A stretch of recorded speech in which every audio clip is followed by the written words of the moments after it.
Bali merupakan destinasi wisata terpopuler di dunia yang menawarkan keindahan alam, budaya, dan seni yang kaya. Namun, Bali memiliki sisi lain yang tidak diketahui oleh banyak wisatawan, yaitu desa adat yang masih mempertahankan tradisi dan kearifan lokal yang khas.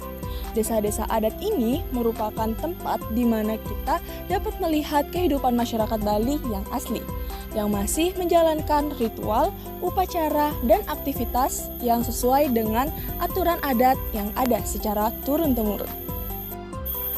Salah satu desa adat di Bali yang memiliki potensi pariwisata yaitu Desa Adat Pinge yang terletak di Kecamatan Marge, Kabupaten Tabanan, Bali.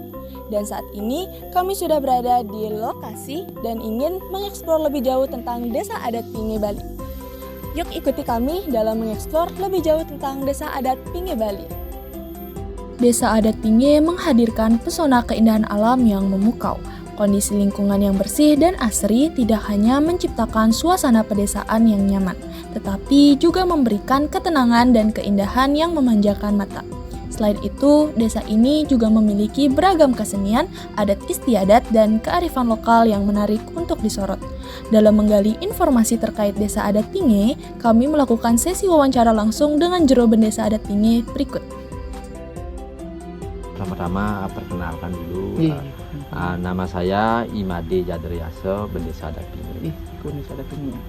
Oke, saya di sini dalam kesempatan ini ingin bertanya terkait Desa Adat Pinge ini, Pak. Dados diceritakan sedikit tentang sejarah Desa Adat Pinge, Pak. Desa Adat Pinge yang dulunya disebut dengan Banjar Adat, kemudian berkembang menjadi Desa Pekraman. Jadi Desa Adat Pinge pada awal mulanya ini, kalau kita lihat daripada sejarahnya ini, dulu katanya sebelum seperti sekarang, itu para penduduk yang pendatang lah katanya itu banyak yang tinggal di sekitar Desa Adat Pinge. Mereka ada yang tinggal di sekitaran Pura Jemeng, di utara ada Pura Cagar Budaya, ada yang di selatan, di Tegal Sepit, ada di utara di Babakan, Penggilen, dan yang lainnya. Mereka itu tinggalnya ini tidak mengelompok, berpencar, membuat gubuk-gubuk. Nah, pada masa zaman kerajaan, nah itu Raja Bali, kalau kita sebut itu Anak Agung Gede Agung namanya, itu dari Puri Margo. Setiap harinya mencium bau yang sangat harum. Nah, itu. Dari bau harum itulah diselusuri, diutuslah paman beliau untuk menyelusuri sumber dari bau harum itu. Nah, ditemukanlah bau harum itu bersumber dari kayu cempaka putih. Putih. Kalau di sini mungkin disebut cempaka pinge namanya. Kayu pinge, ini cempaka pinge. Nah, itu. Selanjutnya ditemukannya itu di sekitaran itu ada namanya Pura Jemeng. Nah, berkenaan dengan hal tersebut, karena penduduk yang tinggal di sekitaran wilayah Desa Adat Pinge ini belum beraturan, maka dikumpulkanlah menjadi satu tempat seperti sekarang ini, dikelompokkan dalam satu jalur, dinamakan Desa Adat Pinge. Kalau dulunya mungkin Banjar Pinge, berkembang menjadi Desa Pekraman, yang terakhir menjadi Desa Adat Pinge. Nah, begitu cerita awalnya, sejarah mulanya demikian. Ya. Desa Adat Pinge ini kira-kira berapa kakak sini, Pak, jumlah kakak? Desa Adat Pinge terdiri dari 165 kakak, dengan jumlah penduduk 816 jiwa. Terus di sini ada berapa banjar nih, Pak, untuk Desa Adat Pinge ini? Desa Adat Pinge itu didukung oleh satu banjar adat, yaitu Banjar Adat Pinge. Jadi didukung oleh satu banjar adat. Satu banjar adat mantan, Pak. Dalam setiap desa adat tentunya dibangun Pura Kayangan 3. Begitu pula dengan Desa Adat Pinge. Tidak hanya itu, Desa Adat Pinge juga memiliki beberapa pura lainnya, seperti informasi berikut. Untuk Desa Adat niki, apakah ada Kayangan 3 nih ke Pura Kayangan 3 niki? Nah, terkait dengan kayangan yang ada di Desa Adat Pinge, pertama ada Kayangan 3, ada Pura Latar Jemeng. Nah, itu jadi yang di Empon yang menjadi tanggung jawab desa adat itu ada Kayangan 3, Puro Natarjemeng, Puro Merajapati, Puro Melanting Desa. Ya, dan yang pura-pura yang lainnya yang ada di wilayah desa adat ini ada pura-pura Subah, Dugun Pacung, Pura Panglumbungan, Pura Gunung Sari, Pura Gunung Dinyo, dan yang lainnya. Nah itu di Empon menjadi tanggung jawab masing-masing. Kalau Subah ya Subah lah mereka bertanggung jawab, tetapi masih menjadi pengawasan desa adat. Untuk feodalan dari Pura Kayangan 3 itu kapan nih, Pak? Nah, kalau feodalan di Kayangan 3 itu, kalau di Pura Pusah Desa Lan Baliagung itu bertepatan pada Anggaro Kliwon Tambit. Karena kita menggunakan paukon. Nah, seperti di Bali menggunakan paukon, jadinya setiap 6 bulan sekali. Nah, kalau di Pura Dalem itu bertepatan dengan Anggaro Kliwon Perang Bakat. Perang Bakat di Pura Dalem. Kalau di Puro Cagar Budaya Puro Natarjemeng itu Budo Wagi Merakih. Wagi Merakih. Budo Cemeng Merakih. Budo Cemeng atau Budo Wagi Merakih itu upacara keagamaan dilaksanakan di masing-masing puro setiap 6 bulan sekali. Nah, itu. Pemedak Sane Tangkil niki masyarakat dari desa adatnya atau bisa dari luar niki? Secara umum dapat disampaikan kalau khusus di Kayangan 3 itu warga kami semua. Ataupun ada warga-warga yang lain ya dipersilakan karena sesuai dengan kepentingan mereka. Contohnya banyak warga-warga lain yang memang memiliki sawah di sekitaran di wilayah desa adat kita. Nah pada waktu feodalan mereka pasti tangkil. Jadi ya, itu ngaturan canang lah nih. Nah nih tetapi khusus untuk di Puro Jemeng, nah Puro Natarjemeng sebagai pengempon utamanya warga desa adat ini, tetapi ada juga pemaksaan-pemaksaan lain dari desa adat lain. Nah itu pengemponnya dari khusus di desa Jemeng ya. Untuk upacara keagamaan yang ada di Pura Kayangan 3, sarananya tuh seperti kebanyakan pada desa adat yang lainnya seperti membeli atau itu membuat secara khusus mungkin. Ya. Khusus untuk membuat upakara di masing-masing puro pada waktu adanya upacara keagamaan khususnya feodalan guna melestarikan budaya dan warisan leluhur Simo Dresto. Di sini kita dalam upaya pelestarian tersebut dibuat oleh masyarakat sendiri. Nah itu biar ada regenerasinya nanti untuk melanjutkan ke depannya. Masyarakat sendiri yang murni membuatnya. Budaya itu biar lestari. Bali menjahitan gitu. Tanding. Salah satu tujuannya juga agar nanti warga itu semakin mereka itu memiliki hubungan yang baik, harmonis dengan yang lain, saling mengenal lah gitu. Nah kalau kita membeli kan pas waktu ada upacara saja nanti ketemu. Nah pada ini ada momen kita bisa berinteraktif, ngobrol bersama teman-teman. Apalagi banyak warga kita yang tinggal di rantauan, ada yang di Denpasar, di Tabanan. Nah mereka pada momen-momen tersebut mereka dapat berinteraktif, saling ngobrol, tukar pikiran, sambil nganyah. Nah itu tujuannya itu. Saya juga sempat riset melakukan cari tahu juga niki Wenten juga tradisi unik untuk menghitung jumlah penduduk nih Kak Pak nih. Bagaimana nih Kak Pak tradisi unik menghitung jumlah penduduk nih Kak Pak? Kalau di sini menghitung jumlah penduduk disebut cacah jiwo. Cacah jiwo itu dilaksanakan setiap 6 bulan sekali bertepatan dengan feodalan di Puro Dalem. Bertepatan masing-masing kepala keluarga membawa namanya ketek kalau di sini. Ketek kan pis bolong, uang bolong. Nah, itu sebanyak jumlah keluarganya. Kalau umpamanya mereka keluarganya 5 orang, mereka bawa 5 pis bolong. Disetorlah kepada perjuru di sana, dicatat namanya Pak Anu kan, atau Pak A, jumlah keluarganya 5, berarti 5 pis bolong. Nah setelah terkumpul semuanya pis bolong itu barulah dihitung.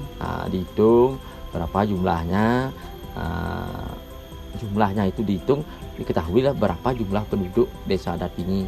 Melalui ketekan tersebut cacah jiwanya kita setelah terkumpul barulah kita persembahkan, dikasih sanang sari, disampaikan kepada ide susun di dalam sekian jumlah warga sekarang gitu.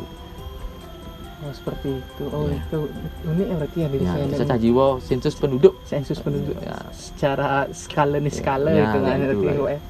Oh, ini.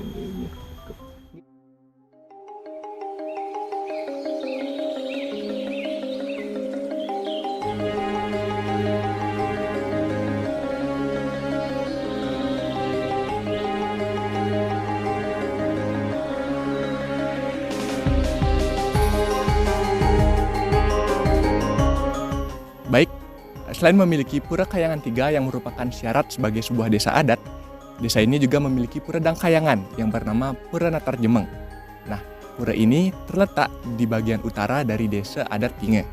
Untuk tahu lebih dalam terkait dengan desa ini, yuk ikuti saya dalam menjelajahi Pura Natar Jemeng. Pura Natar Jemeng merupakan salah satu cagar budaya yang terletak di desa adat Pinge. Dalam menggali informasi terkait pura ini, kami melakukan sesi wawancara langsung dengan jero mangku setempat. Swastiastu Bapak. Swastiastu. Sebelumnya kami izin untuk mewawancarai. Perkenalkan saya Sinta dan teman saya. Saya Arya. Swastiastu. Swastiastu. Tiang jero mangku riki ring natar Pura Natar Jemeng. Nama tiang Madewarga. Nggih. Swastiastu Didiang Jerupo Tajo Desa Adat Pinge Mantan Ngolinin Riki Kraman Didiang Ayo Suksun. Swastiastu Didiang penyarian Tuwi Riki ring Pura Natar Jemeng Pasta Didiang AA L Wirawan. Baik, sebelumnya kami izin untuk bertanya terkait sejarah dari Pura Natar Jemeng ini, Pak. Silakan. Jadi ini mohon maaf adik-adik karena yang ditanyakan tentang sejarah di sini itu sebenarnya belum diketemukan. Tetapi ada istilahnya seperti orang lokal di sini menyatakan namanya Pradempau, sejarah lokal, karya lokal. Seperti itu. Yang saya pernah dengar di sini ada istilahnya pertapaan Sang Dang Acaryo, artinya Silis Nungil Maharsi gitu. Artinya itu yang bertapa di sini, katanya beliau itu datangnya dari Madura, Jawi. Setelah dia bertapa di sini, lalu dia istilahnya melihat ada seperti sinar jatuh itu. Yang jatuh itu sekarang tempatnya itu adalah dulu tempatnya Munduk Jenar. Sekarang sudah lumrah disebut Gunung Linggau. Haris Meyogo Haris di Gunung Linggau. Setelah dia dapat sejarah dan puisinya, melihat ke arah tenggara, ada istilahnya tanah itu gelap, hitam gitu. Setelah itu kembali ke sini di tempat sekarang ini, membangun suatu priangan pura, dikasih nama Pura Natar Jemeng gitu. Yang Jemeng itu artinya hitam. Baik, Jero Mangku. Ya. Sebelum datang ke sini, kami sudah mencari beberapa data terkait dengan pura ini. Dikatakan bahwa pura ini ditetapkan sebagai cagar budaya. Kenapa bisa ditetapkan seperti itu? Bisa dijelaskan, Mangku? Ya, ini berkaitan dengan tahun dipugarnya ini. Dari UNUD juga dulu pernah istilahnya meneliti ke sini, lalu diteruskan pada arkeologi.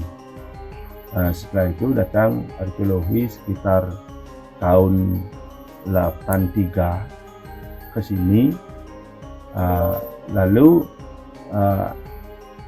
dia yang meneruskan mereka arkeologi untuk diteliti, istilahnya datanglah arkeologi ke sini meneliti ini, istilahnya peninggalan yang ada, seperti arca-arca itu, batu-batu itu, mendapatkan kesimpulan bahwa ini layak dijadikan cagar budaya, daerah cagar budaya, karena peninggalan yang ada itu sudah melampaui daripada 100 tahun itu.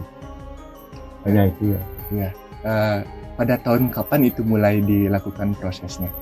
Itu udah 1983. 1983. Ya, sampai 1987 di sini udah dipugar, harus ada upacara ngodalin itu ngentek tinggi, disaksikan oleh Gubernur Bali Ido Bagus Mantro. Itu ada. Ya, ada Prasastinya ada. Ya. Nah, kalau boleh tahu lagi, peninggalan-peninggalan apa saja yang terdapat di pura ini? Yang di sini ada istilahnya nandi itu sebanyak 2 buah, patung Dwaropalo itu kira-kira 6, lingga ada 11, yoni ada 2, Durga, patung Durga ada 2, Ganesha ada 2. Selebihnya itu adalah seperti menhir itu. Ada lagi patung yang berbentuk bawi seringi, satu, macan juga ada 1. Cuman itu kira-kira, selebihnya itu adalah batu-batu serpihan. Barang-barang peninggalan tersebut itu ditaruh di dalam satu tempat gitu atau tersebar di sini ditaruhnya? Dulu katanya itu kan berserakan semua di bawah. Lalu dibangunlah di sana, di mana ditemukan, walaupun tidak nyambung dengan ininya arkeologi gitu. Tetap istilah di mana ditemukan di sana itu dipakai suatu pemuda. Gitu.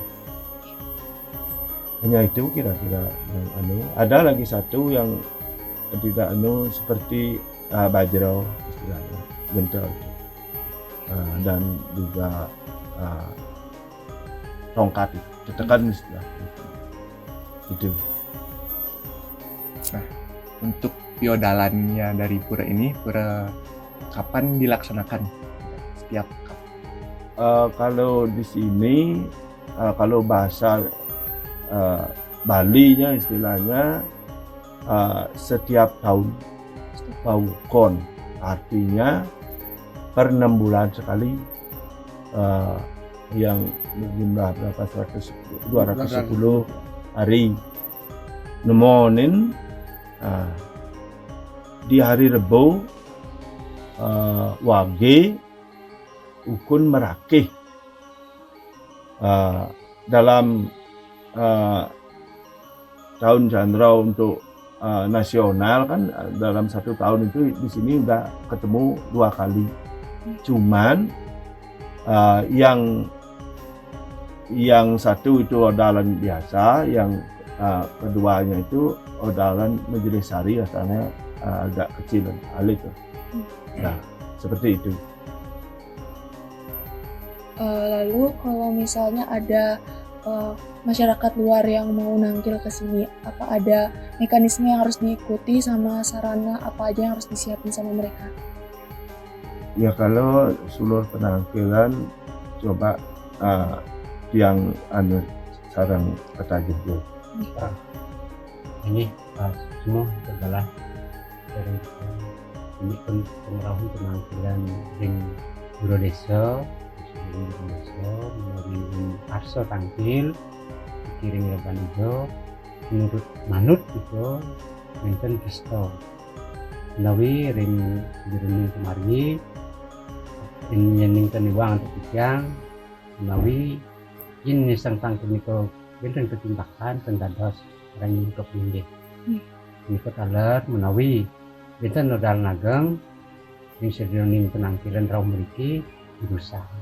Kalau masalah sarana sana jagi yang ngaturan pangbakti iko sekadia seki pejati Yenten wonten pejati dados taler canang margo dados taler iko mawit saking tujuan dedane sana jadi nanti napi pengajar petangki terakhir noni mungkin iko ngandutun ring karo nggih menika untuk kita sinten. Kesenian merupakan aspek yang selalu melekat di setiap wilayah di daerah Bali. Begitu pula dengan Desa Adat Pingi yang memiliki beragam kesenian yang khas, yaitu tari bumbung gebyok dan tari leko. Kedua tari tradisional ini menggunakan bambu sebagai instrumen yang mengiringi tarian tersebut. Kalau di sini ada banyak-banyak kesenian, beberapa kesenian, ada gong kebiar, ada angklung, ada leko, bumbung gebyok, termasuk jegok pun ada. Nah itu dari sekian banyak kesenian itu sampai saat ini masih dilestarikan oleh warga kami dari generasi ke generasi. Jadi kesenian yang kami sakralkan adalah tari bumbung gebyok. Yang paling terakhir bumbung gebyok dan leko. Kalau leko itu jenis legong keraton. Kalau instrumennya juga terbuat dari bambu, dari template. Kalau bumbung gebyok itu instrumennya terbuat dari bambu. Itu kami jadikan sebagai salah satu kesenian sakral karena dulunya tari leko, tari bumbung gebyok itu dipentaskan pada waktu feodal. Feodalan dan upacara keagamaan di pura-pura. Nah, itu yang berada di Desa Adat Pingi. Yang berada di Desa Adat Pingi. Nah, itu perkembangan sejalan waktu, perkembangan zaman, maka tarian-tarian tersebut kita juga gunakan sebagai mendukung kegiatan desa wisata. Suatu waktu dipentaskan untuk menerima tamu, perpisahan anak-anak itu dipentaskan dengan catatan khusus untuk bumbung gebyok yang dipentaskan duplikatnya, bukan aslinya. Nah, itu sampai sekarang masih dilestarikan. Pelestariannya melalui Banjar, memiliki dan akan dilestarikan oleh sekedemen. Sekedemen itu mereka yang memang senang dengan seni.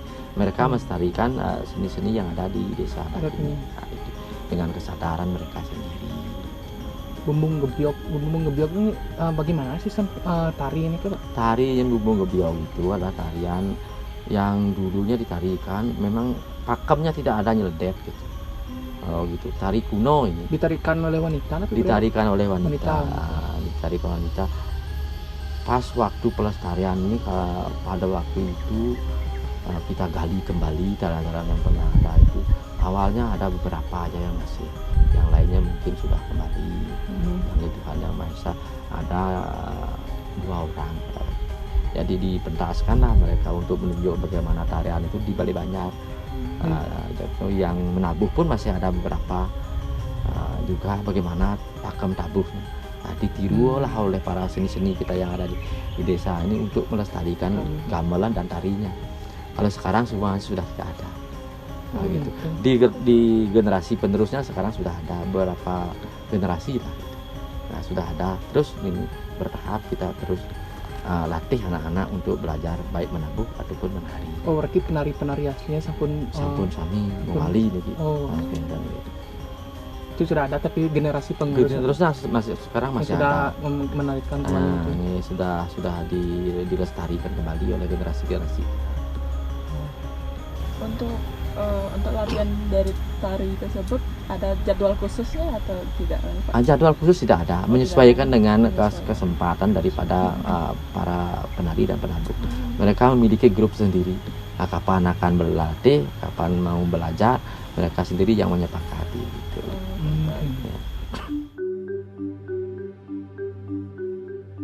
Selain kaya akan warisan pura dan keseniannya, desa ini juga kaya akan budaya dan aktivitas warga setempat yang dapat dirasakan oleh para pengunjung. Pada tahun 2004, Desa Adat Pingi ditetapkan sebagai desa wisata yang menawarkan pengalaman kehidupan di desa. Desa Adat Pingi ini juga menjadi desa wisata, Pak. Ya. Nah, ini bagaimana nih Pak bisa desa Adat Pingi ini juga bisa disebut sebagai desa wisata gitu? Nah, Desa Adat Pinge dijadikan sebagai desa wisata. Nggih. Pada awal mulanya kami warga desa juga tidak begitu menyadari karena seringnya tamu-tamu datang berkunjung khususnya ke rumah-rumah penduduk. Rumah-rumah penduduk. Dulu itu ke rumah penduduk, mereka berkunjung melihat-lihat rumah penduduk. Kami sebagai warga hanya menerima dan sangat welcome sekali dengan mereka, itu sangat ramah lah warga kami. Sejalan dengan waktu karena seringnya PW dulu. PW khususnya tamu-tamu dulunya itu Jerman, Prancis, Belanda banyak yang berkunjung. Tapi PW itu Mobil-mobil mobil PW, mobil yang kecil itu. Itu sering berkunjung. Sejalan dengan waktu adalah suatu penelitian kajian dari Universitas Udayana melakukan kajian. Kajiannya itu mengapa para tamu suka berkunjung ke rumah-rumah penduduk. Beberapa bulan mereka melakukan kajian sampai terbuatlah suatu kajian, yaitu hasil kajian mereka satu rumah penduduk mayoritas bukan 100% masih mengikuti aturan tetap bangunnya sesuai aturan Bali, asto Bali, asto bumi. Nah itu kedua, pelajaan di sepanjang jalan masih asri kayak gitu. Itu jadi asal dari hasil kajian inilah diusulkan ke Bupati Tabanan, maka diterbitkanlah SK Desa Adat Pinge ditetapkan sebagai desa wisata pada tahun 2004. Itu awalnya. Dengan adanya terbitnya SK dari Bupati Tabanan itu baru kami mulai membentuk namanya Pok Darwis, pengelola desa wisata, untuk mendukung keberadaan desa wisata. SK sudah ada, mesti didukung dengan organisasi yang mengatur tentang desa wisata. Nah, itu awal mulanya itu. Ya. Sudah 20 tahun gini Pak ya. Nah, dalam perjalanannya memang itu tidak berjalan sebegitu mulus lah. Karena kita juga di desa perlu persiapan, banyak yang perlu dipersiapkan untuk menjadikan desa Adat Pinge sebagai desa wisata dan layak untuk dikunjungi. Bertahap tadinya perjalanan. Dengan sikap terbuka dan ramah tamahnya, penduduk desa ini memberikan dukungan yang berarti bagi para wisatawan. Mereka dapat menikmati suasana pedesaan yang hangat dan penuh keakraban saat berlibur di desa ini. Apa saja yang bisa menjadi objek wisata di desa Adat Pinge ini Pak? Sejalan waktu barulah kita memikirkan potensi-potensi yang bisa dikembangkan untuk menjadi atraksi wisata. Salah satunya kita memiliki potensi pelajaan yang tertata dengan bersih, lestari, tidak ada bangunan yang menonjol ke jalan. Selanjutnya yang kedua ada jalur trekking yang melewati pemukiman penduduk, persawahan dan perkebunan. Dan dalam perjalanan mereka dapat melihat aktivitas warga kami secara real, yang sebagai petani apa yang mereka lakukan di sawah masing-masing secara real dan dapat langsung berinteraksi dengan warga kami. Yang selanjutnya ada rumah penduduk yang dapat dijadikan sebagai tempat menginap. Itu potensi yang kami miliki. Yang selanjutnya juga ada atraksi budaya terkait dengan kesenian. Para wisatawan dapat belajar menabuh, menari, dapat belajar buat jahitan, buat kebokan, mau lagu-lagu dan yang lainnya. Termasuk juga dapat mereka melakukan kegiatan masak bareng. Nah, kalau cooking class terlalu internasional, masak bareng kalau di sini. Tapi buat para wisatawan langsung kita ajak bareng-bareng masak. Itu sekilas tentang potensi yang kami miliki. Ini kan kita juga lagi berbincang-bincang di Labudume nih Pak. Nah, bisa dijelaskan sedikit niki Ladume niki napi senar niki Pak? Ladumo ini pada awalnya Ladumo ini dulunya bekas sawah. Bekas umo itu sawah, bekas sawah dulu. Tapi lahan ini milik desa Adat. Karena sukarnya air, dalam mengaliri sawah ini karena harus menyeberangi jalan. Nah, maka itu dalam perkembangannya ditatalah menjadi tempat rest area untuk mendukung kegiatan desa wisata.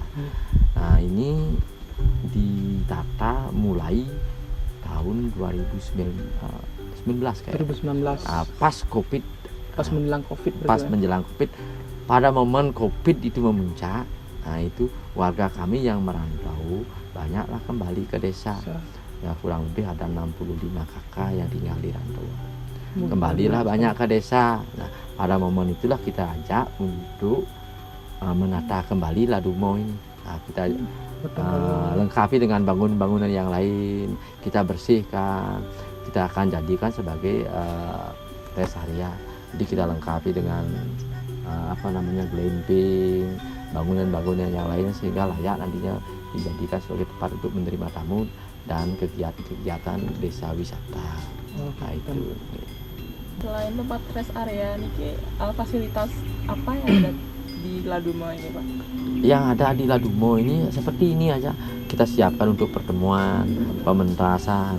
Kadang-kadang ada anak-anak itu yang mau kemah. Nah, kita siapkan lahannya. Kadang mereka yang bawa sendiri gininya, tempat kemahnya itu. Kadang juga kita yang menyewakan. Kita cari yang lain karena belum punya tendanya. Kita sewakan. Nah, itu ada anak-anak, ada kadang-kadang pramuka, mahasiswa gitu melakukan kegiatan. Nah itu kita fokuskan di Ladumo. Nah kalaupun ada tamu-tamu yang menginap di rumah penduduk, tapi dalam proses kegiatan kalau jumlahnya banyak, kita fokuskan kegiatannya di Ladumo. Baik mereka makan bareng bersama, makan pagi, makan siang, malam, kita kegiatannya di sini. Ataupun ada atraksi-atraksi yang lainnya dilakukan, contohnya menjahit dan belajar menari, kita laksanakan di sini di Ladumo. Kalau partai-partai kecil masih bisa dilaksanakan di rumah penduduk masing-masing. Karena seperti kita ketahui di rumah penduduk masih alamnya masih luas-luas. Nah, gitu.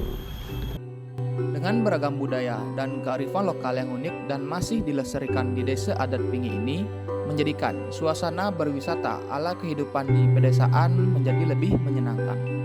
Sekian informasi yang dapat diberikan dan terima kasih untuk semua pihak yang terkait. Kami pamit undur diri.